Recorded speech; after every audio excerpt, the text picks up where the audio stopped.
your Saturday morning with us. I'm Christy Paul with... And I'm Alex Marquardt, in for Victor Blackwell. What a So treat. Thanks so much for having me. Thank you. Oh, and boy, what a story. Lots of big stories. Yeah, it's a big Saturday morning. Lots going on. First of all, possible impeachment action in Washington, D.C. We're learning about a major vote that's coming up next week, which could pave the way to impeaching President Trump. And conflict of interest? There's a new investigation into whether military spending has been directly benefiting President Trump's golf resort in Scotland. We do want to start with you today with House Democrats escalating its impeachment investigation. That's right. Sources are telling CNN that the House Judiciary Committee will vote next week on a resolution bringing Democrats closer to impeaching the president. CNN's Joe Johns is at the White House this morning. This resolution ultimately, Joe, gives Democrats more power to conduct these investigations.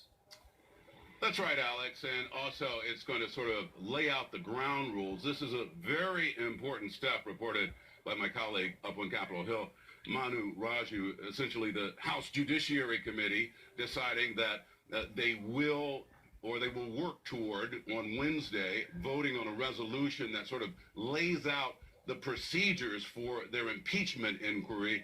This would include how to handle witnesses, how to handle hearings, how to handle secret grand jury information. And all of this is important for a number of reasons.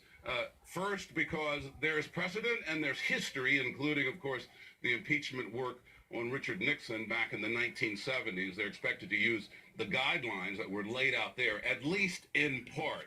So why does all of this matter? It's because the president's lawyers here, the White House counsel and others, have argued, including the president, that this is simply a witch hunt, that there's no legislative purpose for what the House Judiciary Committee has been doing. What this vote will do, if it occurs as expected sometime on Wednesday or thereafter, it will essentially say that the House Judiciary Committee is now operating under the rules laid out directly in the United States Constitution, using the power provided to the House Judiciary Committee and the Congress to investigate questions of impeachment involving the President of the United States, and that they're serious about it. So, and Donald Trump is quiet. Happens next week, and can't say shit. Back to you. Joe Johns, we appreciate it so much. Good to see you this morning. Thank you, sir.